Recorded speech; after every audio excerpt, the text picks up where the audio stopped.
ಎಲ್ರಿಗೂ ನಮಸ್ಕಾರ. Google pay, phone pay ಯಾವುದೇ ಆಗಿರ್ಲಿ, ನೀವುಗಳು ನಿಮ್ ಫ್ರೆಂಡ್ಗೆ ದುಡ್ಡು ಕಳಿಸುವಾಗ ಒಂದ್ ನಂಬರ್ ಮಿಸ್ಟೇಕ್ ಮಾಡಿ ಬೇರೆ ನಂಬರ್ಗೆ ಅಕೌಂಟ್ಗೆ ಹಣ ಕಳಿಸಿದ್ರೆ ಆ ಹಣವನ್ನ ಹೇಗೆ ವಾಪಸ್ ಪಡೆಯೋದಂತ ನಾನು ಹೇಳ್ತೀನಿ.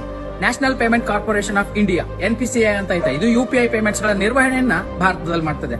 ಸೊ ನೀವು ಗೂಗಲ್ಗೆ ಹೋಗ್ಬಿಟ್ಟು NPCI ಅಂತ ಟೈಪ್ ಮಾಡಿದ ಕೂಡಲೇ ನಿಮ್ಗೆ ಗೆಟ್ ಇನ್ ಟಚ್ ಅಂತ ಒಂದು ಆಪ್ಷನ್ ಸಿಗ್ತದೆ. ಈ ಆಪ್ಷನ್ ನಿಮ್ ಮೊಬೈಲ್ ಅಲ್ಲಿ ಸಿಗ್ಲಿಲ್ಲ ಅಂದ್ರೆ NPCI ವೆಬ್ಸೈಟ್ ಒಳಗೆ ಹೋಗಿ ಅಲ್ಲಿ ಈ 3 ಅಡ್ಡ ಲೈನ್ ಗಳು ಕಾಣ್ತಿದೆಯಲ್ಲ, ಇದ್ರ ಮೇಲೆ ಕ್ಲಿಕ್ ಮಾಡಿದ್ರೆ ಗೆಟ್ ಇನ್ ಟಚ್ ಬರ್ತದೆ. ಅಲ್ಲಿ UPI ಕಂಪ್ಲೇಂಟ್ ನ ಸೆಲೆಕ್ಟ್ ಮಾಡ್ಕೊಳ್ಳಿ. ಸ್ವಲ್ಪ ಮೇಲೆ ಸ್ಕ್ರಾಲ್ ಮಾಡಿದ್ರೆ ಟ್ರಾನ್ಸಾಕ್ಷನ್ ಬರ್ತದೆ. ಟ್ರಾನ್ಸಾಕ್ಷನ್ ಅಲ್ಲಿ person to person, next issues ಅಲ್ಲಿ incorrectly transfer to another account ಅಂತ ಮಾಡಿ, ಕಮೆಂಟ್ ಸೆಕ್ಷನ್ ಅಲ್ಲಿ ಈ ಟ್ರಾನ್ಸಾಕ್ಷನ್ ಏನೇನಾಯ್ತು, ಯಾವ ನಂಬರ್ ಕಳಿಸಬೇಕಾಗಿತ್ತು ಎಲ್ಲವನ್ನ ಫಿಲ್ ಮಾಡಿ.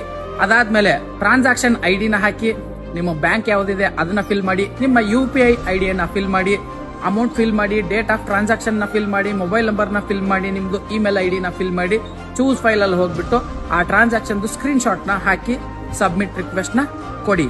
ಹೀಗ್ ಮಾಡೋದ್ರಿಂದ ಹಾರ್ಟ್ ಅಟ್ಯಾಕ್ ಆದಾಗ ಗೋಲ್ಡನ್ ಅವರ್ ಅಲ್ಲಿ ಟ್ರೀಟ್ಮೆಂಟ್ ಕೊಟ್ರೆ ಪೇಷಂಟ್ ಬದುಕೊಳ್ಳೋ ಸಾಧ್ಯತೆ ಹೇಗಿರುತ್ತೋ ಹಾಗೆ ಟ್ರಾನ್ಸಾಕ್ಷನ್ ಆದ ಗೋಲ್ಡನ್ ಅವರ್ ಅಲ್ಲಿ ನೀವೇನಾದ್ರೂ ಈ ಪ್ರೊಸೆಸ್ ನ ಫಾಲೋ ಮಾಡಿದ್ರೆ ನಿಮ್ ಅಮೌಂಟ್ 24 to 48 ಅವರ್ಸ್ ಅಲ್ಲಿ ವಾಪಸ್ ಬರ್ತದೆ.